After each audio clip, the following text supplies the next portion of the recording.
Mga kapuso, arestado ang nagpapakilalang talent scout na nangaabuso umano sa mga gustong maging modelo. Ang masesela nilang video, ibinebenta pa umano online. Narito ang aking eksklusibong pagtutok.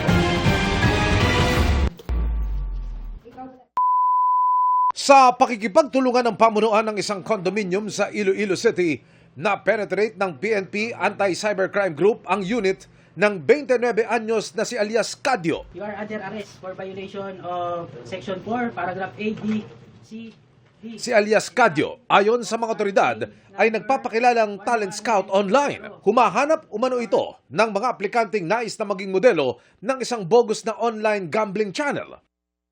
At kapag kumagat na sa offer ang mga biktima at makipagkita na mga ito kay alias Cadio sa paiba-ibang condo unit na nagsisilbi umanong studio. He will manipulate or exploit the minors to have videos, sexual explicit videos and photos, then to the point that he will entice these minors to also to have sexual activities with him. Lingid sa kalaman ng mga biktima, ang mga pribadong videong ito for sale na in just few minutes. So after that, the sexual activities will be recorded for a fee.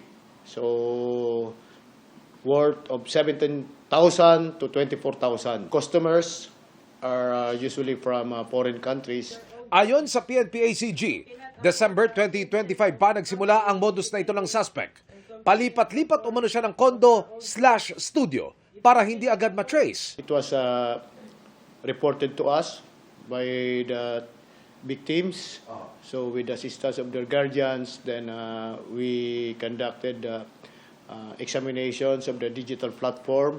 Then we found out that he is really engaged in these activities.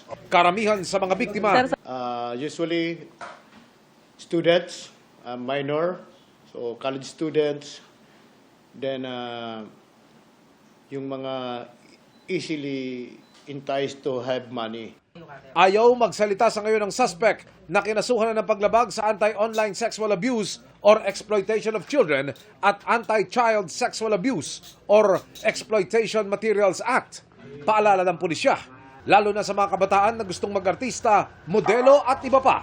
Huwag basta-basta magtiwala sa mga promotions or advertisement dito sa platform na hindi nyo kakilala ang mga taong nag-o-offer. Kailangan ma-validate natin kung sila ay mga professional at licensed or authorized promoter. Emil Sumangil, nakatutok, 24 oras.